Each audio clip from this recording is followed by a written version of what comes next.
Bon allez, on va décortiquer le dossier. Parce qu'on nous bassine à longueur de journée avec le minage de Bitcoin, hein.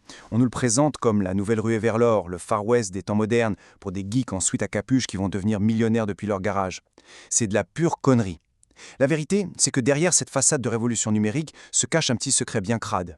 Une combine que toute l'industrie est en train de monter en scred. Le pivot vers l'intelligence artificielle. Allez, soyons brutaux. Mettons les pieds dans le plat tout de suite, ça risque de piquer un peu. Le Bitcoin en tant que business unique, comme seule et unique source de revenus, c'est pour des pigeons. Voilà, c'est dit. C'est un jeu de dupes monumental où les seuls qui s'en sortent vraiment sont ceux qui ont compris qu'il fallait une porte de sortie avant même d'entrer. C'est un ticket de loterie, pas un business plan. Hey, je sens que ça grince déjà des dents. Attends, mais c'est la monnaie du futur, la désintermédiation, la révolution. Vraiment, vous y croyez encore à ces conneries? L'histoire, elle est bien plus tordue que ça, bien plus cynique et franchement beaucoup plus juteuse que le baratin qu'on vous sert en permanence sur Twitter. Accrochez-vous, on va plonger dans la crasse.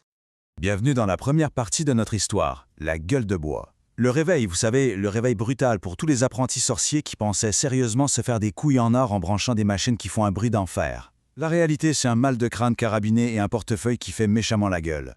Ce qui est absolument génial avec ce graphique, c'est sa violence. Regardez-moi ça. Une bonne année, t'es le roi du monde. C'est champagne, c'est lambeau, c'est le compte en banque qui déborde de partout, tu te sens intouchable. Et puis l'année d'après, une année de merde, tu vends la lambeau pour payer les factures d'électricité et tu bouffes des pâtes au beurre en priant tous les dieux de la crypto. C'est un électrocardiogramme de grand malade, une volatilité de psychopathe. Le point crucial, il est là, en lettres capitales. Ce modèle est absolument insoutenable. Ce n'est pas un business, c'est un casino.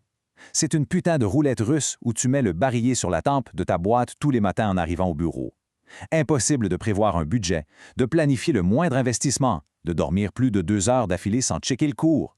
C'est un métier pour masochistes, un accélérateur d'ulcères et de cheveux blancs. Et c'est là, au beau milieu de ce chaos, qu'apparaît le sauveur, le chevalier blanc. Mais attention, ce n'est pas par passion pour l'innovation ou pour changer le monde. Non, non, non. C'est par pur, et je dis bien pur, instinct de survie. Voici l'IA, ou comme on pourrait l'appeler, l'art de se trouver une nouvelle combine quand la première sent méchamment le cramer. Pour que l'histoire soit bien concrète, on va prendre un cobaye. Notre personnage principal, CleanSpark. Une boîte de minage de Bitcoin, tout ce qu'il y a de plus classique. Et comme toutes les autres, elle est en train de boire la tasse, mais alors méchamment. Ils étaient au bord du précipice, à 2 doigts de la faillite, avec les banquiers qui commençaient à appeler un peu trop souvent. Vous voyez le genre? Voilà le genre de chiffre qui te fait mal au cul. Des pertes colossales. Du rouge partout sur le bilan. On parle pas de petites erreurs de gestion, là. On parle de millions qui s'évaporent, d'un trou béant dans la caisse. Le genre de chiffre qui fait que le PDG ne dort plus, que les employés mettent leur CV à jour et que l'ambiance au bureau, c'est à peu près celle d'un enterrement. Ils perdaient un pognon de dingue. Et puis, dans un moment de panique totale, un mélange de désespoir et de génie opportuniste, ils ont tenté un truc. Le genre d'idée qui naît à 3 heures du mat après 15 cafés. Et si on utilisait nos putains de serveurs qui nous coûtent une blinde pour faire autre chose que ce Bitcoin de merde? Alors ils ont essayé l'IA. C'était leur dernière cartouche, le plan Z. Et là, putain de miracle. Le retournement de situation digne d'un film hollywoodien. Non seulement ils sont repassés dans le vert, mais ils ont fait des bénéfices monstres. Et le détail qui tue? Regardez bien l'icône. Ils ont doublé leur chiffre d'affaires. Doublé. En un an, le truc est passé de dernière chance à putain d'évidence. La diversification, ce n'était plus une option, c'était la seule voie possible. Alors, on avance. Parce que ce pivot vers l'IA, ce n'est pas juste un coup de bol. C'est une vraie stratégie de survie. Le but ultime, c'est de stabiliser ce putain de bilan et d'arrêter de jouer sa chemise tous les 4 matins. Bref, construire une vraie boîte, quoi. Ce tableau, c'est de l'art. Franchement, il résume tout sans langue de bois. À gauche, le modèle 100% Bitcoin.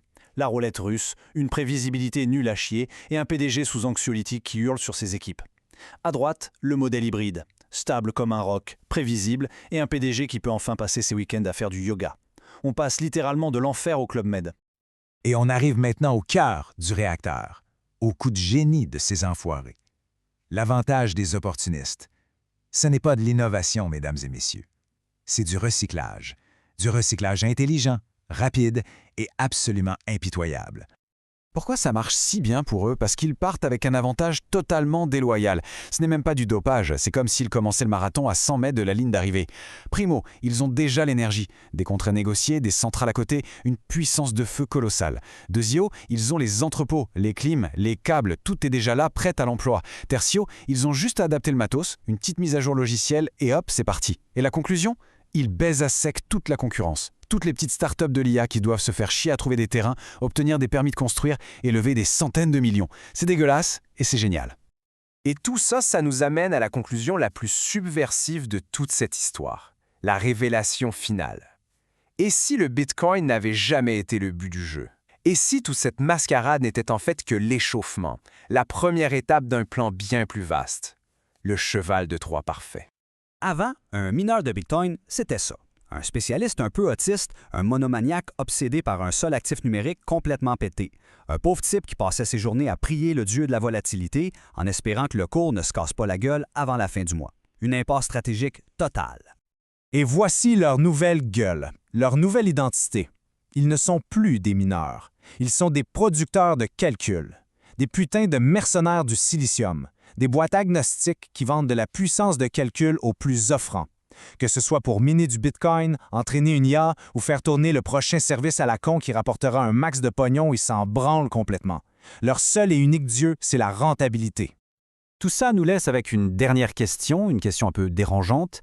Et si le futur de la tech, ce grand récit de l'innovation qu'on nous vend à longueur de temps, n'était en fait que du recyclage malin, une succession de pivots opportunistes où le vrai talent n'est pas d'inventer mais de réutiliser une infrastructure existante pour surfer sur la prochaine vague la plus rentable.